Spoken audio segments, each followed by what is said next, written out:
Financial statement analysis থেকে 2 নম্বর class.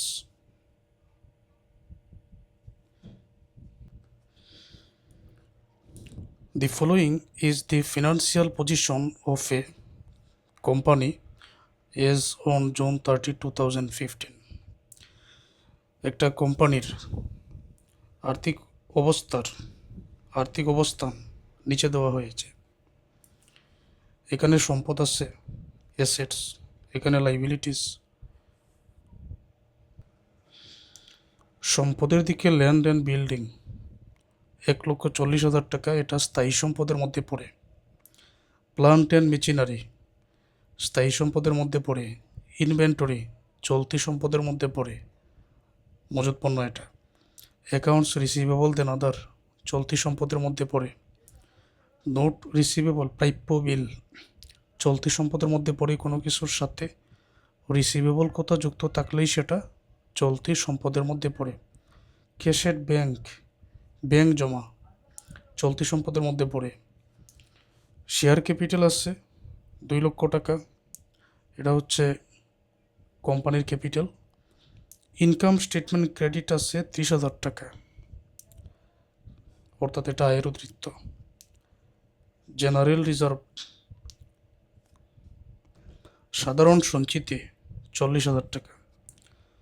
12% debenture 4,20,000। Debenture মানে ঋণপত্র, এটার আরও একটা নাম হচ্ছে বন্ড। তো ঋণ নেওয়া হয়েছে 4,20,000 টাকা, 12% ইন্টারেস্ট দিতে হবে। অ্যাকাউন্টস পেবল পাওনাদার চলতি দায়। নোটস পেবল প্রদেয় বিল চলতি দায়।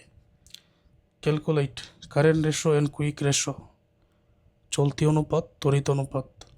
ইনভেন্টরি টু ওয়ার্কিং ক্যাপিটাল মজুত পণ্যের কার্যকরী মূলধন, এগুলো তৈরি করতে হবে। আমরা জানি কারেন্ট রেশো চলতি অনুপাতের সূত্র হচ্ছে কারেন্ট অ্যাসেটস বা কারেন্ট লাইবিলিটিস।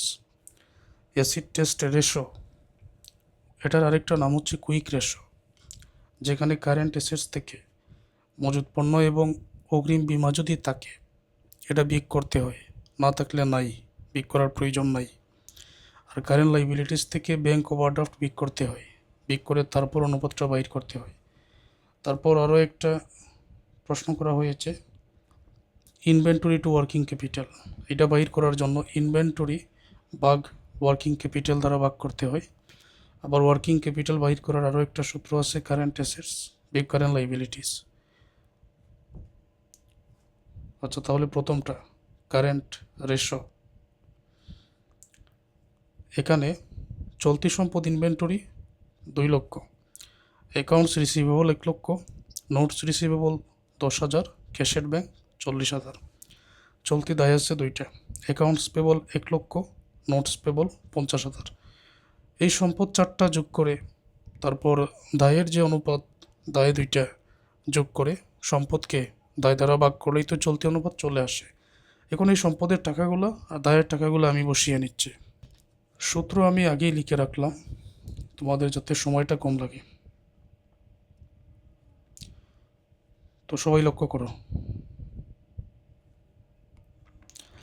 কারেন্ট অ্যাসেটস বর্তমান অঙ্কের মধ্যে আছে inventory, accounts receivable, note receivable, cash at bank 4টা। আর কারেন্ট লাইবিলিটিস আছে অ্যাকাউন্টস পেবল, নোটস পেবল, এগুলোর টাকাগুলো বসিয়ে দিচ্ছে। ইনভেন্টরি টাকার পরিমাণ 2 লক্ষ,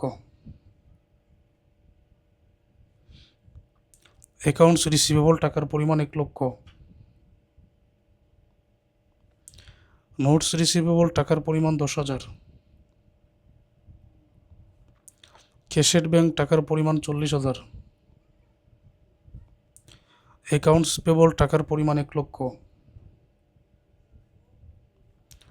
নোটস পেবল টাকার পরিমাণ 50,000। উপরের সবগুলা টাকা যোগ করলে 3,50,000 টাকা হবে। নিচের টাকা যোগ করলে 1,50,000 টাকা হবে।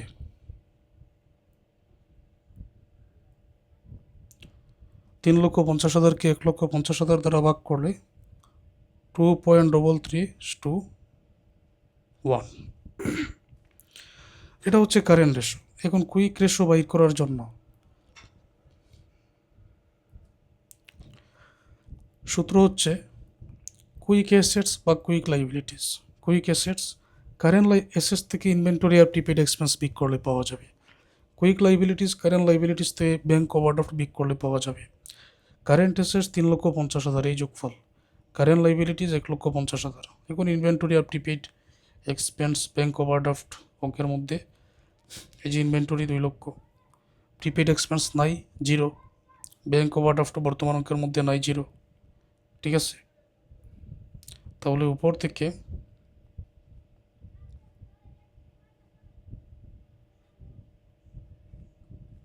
কারেন্ট অ্যাসেটস আমরা উপর থেকে নিয়ে আসলাম 3,50,000।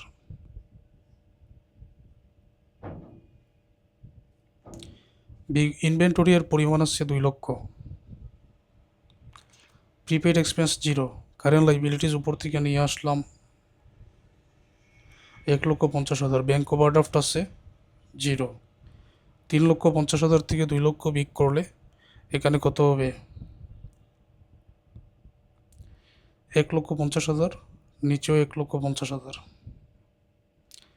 ভাগ করলে হবে 1, শেষ 2 দিয়ে 1 দিতে হয় এক অনুপাতিক। এখন পরবর্তী সূত্র,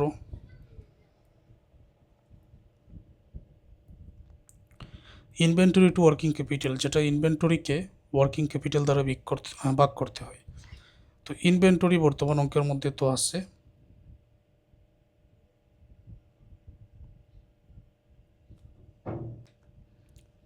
2 লক্ষ টাকা আছে, আর ওয়ার্কিং ক্যাপিটাল বাইর করার জন্য কারেন্ট অ্যাসেটস থেকে কারেন্ট লাইবিলিটিস বিক করলেই হবে। মানগুলো আমাদের জানা আছে, বসিয়ে দিচ্ছে। ইনভেন্টরি আছে কি পরিমাণ? 2 লক্ষ টাকা। কারেন্ট অ্যাসেটস আমরা উপরে পেয়েছি 3,50,000, কারেন্ট লাইবিলিটিস আমরা পেয়েছি 1,50,000, উপরে 2 লক্ষ, 3,50,000 থেকে 1,50,000 বিক করলে এখানে হবে 2 লক্ষ। 2 লক্ষকে 2 লক্ষ দ্বারা ভাগ করলে 1:1, এটাই উত্তর। আশা করছি সকল শিক্ষার্থীরা এই ম্যাথের সমাধানটা বুঝতে পেরেছ। সূত্র জানলে, বেসিক জানলে এই ম্যাথগুলো এমনিতেই সহজ আছে। তো সবাই এই ম্যাথের সমাধানটা করো।